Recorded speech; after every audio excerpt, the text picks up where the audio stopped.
এবং যেন একটা হাব তৈরি হবে যে এরিয়াতে শুধুমাত্র আমাদের স্টেট এই সেন্ট্রাল গোডাউন, যেখানে এই গোডাউনের জন্য কাজের জন্য এখানে রাস্তা যাতায়াত করা হতো, কিন্তু ইউনিভার্সিটির কাজ যখন সম্পূর্ণ হবে, শুরু হবে, তখন আর বলবে না যে আমি গোডাউনের রাস্তায় যাব, তখন মানুষ অ্যাড্রেস বলবে যে আমি ত্রিপুরা সুন্দর ইউনিভার্সিটির ওই রাস্তায় যাব। সেটা হচ্ছে এই পরিচিতি হবে। কোথায় যাব? মাতারবাড়ি বিধানসভা কেন্দ্রে মাতা ত্রিপুরেশ্বরী মন্দিরের কাছে আমরা যাব। এটা একটা ডেভেলপমেন্ট, একটা যে কোনো শুরু হবে। এটা হচ্ছে আসল বক্তব্য আমাদের। অনেক বাধা দিয়েছে। শুক্লা বাবু বলেছিল এটা শুরু করার সময় মনে আছে, ব্যাখ্যা দেওয়ার ইচ্ছে ছিল না আমার, উনি মনে করে দিয়েছেন যে এই রাজ্যে ইউনিভার্সিটি হবে, সমস্ত সরকারি সরকার চলছে, তার বাইরে হচ্ছে লাগে। আজকে আমাদের এখানে একটি মাত্র কলেজ আছে, যে কলেজের ছাত্র সংখ্যা এই রাজ্যে দ্বিতীয় বৃহত্তম, ৬,০০০-এর বেশি স্টুডেন্ট আমাদের এই নেতাজি সুভাষ মহাবিদ্যালয়ে পড়াশোনা করছে। সেখানে জায়গা সংকুলন হয় না, এবং আরেকটি কলেজ দেওয়ার জন্য পরিকল্পনা চলছে, আলোচনা চলছে। যদি আরেকটা কলেজ দেওয়া যায় তাহলে সেটা আরেক অন্তত এখানকার স্টুডেন্টসরা বিশেষ করে আমাদের এখানে বসে আছেন আমাদের অমরদয় শাহ মহাশয়, উনি বিভিন্ন সময় এটা বলেন যে উদয়পুরে তোমরা একটা মহিলা কলেজ খোলো, এটা করলে পরে মেয়েদেরও পড়াশোনার ব্যবস্থা হবে, এবং সেটা মহিলা হোক আর কলেজ হোক, তার জন্য পুরো ব্যবস্থাপনা আমরা সেখানে দেখছি, আমরা যেভাবে এটা করা যায় এবং এটা চিন্তা করা। কিন্তু সেখানে ইউনিভার্সিটি করার ক্ষেত্রে আমাদের অ্যাসেম্বলিতে বাধা এসেছিল। যাই হোক, সে বাধা অতিক্রম করে মাননীয় মুখ্যমন্ত্রী এখানে তাদের এই ত্রিপুরা ওপেন ইউনিভার্সিটি করার জন্য অনুমোদন করেছেন। আমি চেয়ারম্যান সাহেবের কথা বলছিলাম যে ওপেন ইউনিভার্সিটি আমি যদি রেগুলার ইউনিভার্সিটি করি তাহলে অবশ্যই এটা একটা সরকারের কাছে অ্যামেন্ডমেন্ট দিয়ে সেটাকে আবার নিতে হবে, কারেকশন করে নিতে হবে। আমরা খুব খুশি আমার এই বক্তব্যে, যেখানে অনেক ওপেন ইউনিভার্সিটির জায়গায় উনি রেগুলার ইউনিভার্সিটি করার পরিকল্পনা উনি নিয়েছেন। আজকে সেখানে ওপেন ইউনিভার্সিটি আর রেগুলার ইউনিভার্সিটি, এখানে সমস্ত ধরনের কোর্স ইউনিভার্সিটি কর্তৃপক্ষ সেখানে নিতে পারে, এবং সেখানে যদি মনে করে ফার্মেসি থেকে শুরু করে আদার্স কোনো সেক্টর সেখানে সবকিছু এখানকে যুক্ত করতে পারে, তাহলে সমস্ত ক্লাসের স্টুডেন্টসরা সেখানে এই ব্যবস্থা যেতে পারে। এ রাজ্যের মধ্যে আজকে আমরা জানি রাজ্যের স্টুডেন্ট বহু বেড়ে যায়, বলেছেন প্রচুর ছেলে মেয়েরা বাইরে, যাদের অর্থনৈতিক ক্ষমতায় তারা পারে না সেখানে যাওয়ার চেষ্টা করে মাঝ পথে তাদেরকে থেমে যেতে হয়, তারা সেই তাদের লক্ষ্যে পৌঁছাতে পারে না।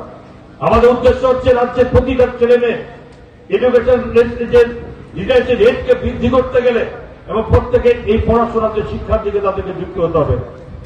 এবং এই মুহূর্তে বলতে পারি যে বিগত বহু বছর ৫৫০ বছর আগে, প্রায় ৫৫০ বছর আগে মাতা ত্রিপুরেশ্বরী মন্দির এখানে স্থাপিত হয়েছিল।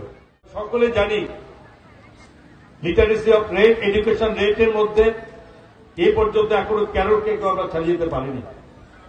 আমাদের রাজ্য খুব পিছিয়ে নেই, আমরা কয়েকটি রাজ্যের মধ্যে একটা আছি, চতুর্থ পঞ্চমের মধ্যে আমরা বিরাজ করছি। এবং আমরা বিশ্বাস করি আমাদের দেশের, আমাদের রাজ্যের মাননীয় মুখ্যমন্ত্রী প্রফেসর ডক্টর মানিক শাহের নেতৃত্বে এই রাজ্যের সমস্ত ব্যবস্থাপনাকে এগিয়ে নেওয়ার মধ্যে শিক্ষা ব্যবস্থাকে এগিয়ে নেওয়ার একটা পরিকল্পনা চলছে। ১২৫টি বিদ্যাজ্যোতি স্কুল এখানে হয়েছে, এবং এই সঙ্গে আমাদের জনজাতি অঞ্চলের মানুষ আমাদের সঙ্গে যুক্ত আছে, এবং তাদের শিক্ষার ব্যবস্থা যাতে কোথাও পিছিয়ে না থাকে তার জন্য একলব্য বিদ্যালয় এই রাজ্যে আমরা ২১টি করেছি, যেখানে ট্রাইবেল এরিয়া তো সেটা এই ব্যবস্থা চলতে থাকে। সবচেয়ে বড় কথা, আমরা সরকার আসার পর থেকে উত্তর ত্রিপুরাতে আর্যভট্টের মধ্যে একটি, যেখানে প্রাইভেট যেটা করেছেন ইউনিভার্সিটি, সেখানে শুরু করে দিয়েছেন তার পঠন পাঠন। আজকে সাবরুমে বলেছে আমাদের মন্ত্রী শুক্লাঞ্জন জমাতিয়া মহাশয়, সেখানে সে বুদ্ধিস্ট ইউনিভার্সিটি অলরেডি কাজ করতে শুরু করেছে। বহু স্টুডেন্ট সেখানে এই রাজ্যের বাইরে থেকে এসে করছে। আজকে এখানে গোমতী জেলার এই মাতারবাড়ি বিধানসভা কেন্দ্রের এই জায়গাতে আজকে ত্রিপুরা সুন্দরী ওপেন ইউনিভার্সিটির যেখানে ভূমি পূজনের মাধ্যমে শুরু হয়েছে, এখানে চেয়ারম্যান সাহেবের সাথে কথা বলছিলাম, উনি বলেছেন ত্রিপুরা সুন্দরী এই ইউনিভার্সিটি মাঝখানে ওপেন শব্দটা কেটে দেওয়ার জন্য উনি পরিকল্পনা নিয়েছেন। মানে ত্রিপুরা সুন্দরী রেগুলার ইউনিভার্সিটি হিসাবে উনি পরিষ্কারভাবে ওনারা সিদ্ধান্ত নিয়েছেন যে ওপেন শব্দটা থাকবে না, আমি এটা রেগুলার ইউনিভার্সিটিতে করে দেব। এবং প্রথম দফাতে ৫০ কোটি টাকা উনি বিনিয়োগ করে এই খুব সহসা এর মধ্যে ওনার এই কনস্ট্রাকশন ওয়ার্ক চালু করবেন এবং সেটা যাতে অতি সত্বর আরো একটার পাশাপাশি শুরু করে দেবেন। ম্যাক্সিমাম উনি 1 বছরের সময়ের মধ্যে ওনার স্ট্রাকচার কমপ্লিট করে এই ইউনিভার্সিটি কাজ শুরু করে দেবেন, এটা ওনার পরিকল্পনা নিয়েছেন।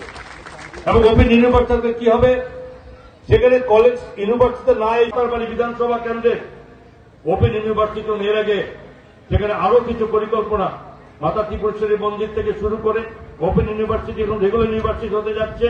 এছাড়াও মাতারবাড়িতে আরো অনেক কিছু আগের থেকে শুরু হয়েছিল, পলিটেকনিক কলেজ থেকে শুরু করে, এবং ট্যুরিজম সেক্টরকে আরো বৃদ্ধি করার জন্য মাতারবাড়িতে প্রচুর লোক আছেন, যেখানে 51 ফিটের 1 ফিট মাতা ত্রিপুরেশ্বরী আর 50 ফিট তৈরি হচ্ছে বন্ধ এলাকা, যার 100 কোটি টাকা বিনিময়ে সেখানে প্রজেক্টের কাজ ইমিডিয়েট শুরু হবে। কেন্দ্রীয় বিদ্যালয় মনে আছে 2013 থেকে লড়াই করেছিলাম, তখন ওই সময়ে অবিভক্ত দক্ষিণ ভারত সেখানে হওয়ার পরে আর দক্ষিণ ত্রিপুরা যেখানে একটা শান্তিবাজার ছিল, শান্তিবাজার এমএলএ সাহেব আছেন, ওখানে থাকার পরও বিলোনিয়া নেওয়ার চেষ্টা করা হয়েছিল।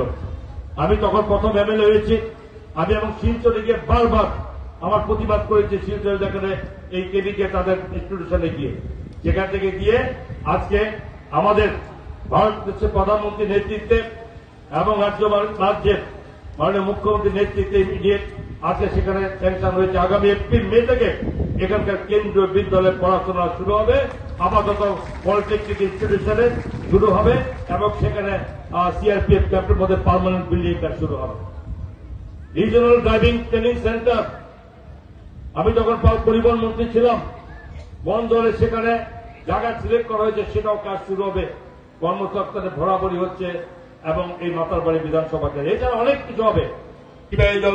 ডিস্ট্রিক্টের থেকে নলছনের বিধায়ক কিশোর বাবু, এখানে প্রত্যেকজন বিধায়ককে শুধুমাত্র গোমতী ডিস্ট্রিক্ট নয়, এটা সাউথ ত্রিপুরা, গোমতী ডিস্ট্রিক্ট এবং সিপাহীজলা ইউনিভার্সিটি যখন খোলা হবে তখন সেখানে কিন্তু প্রত্যেকটা ডিস্ট্রিক্টের ছেলেমেয়েরা পড়াশোনার সুযোগ পাবে।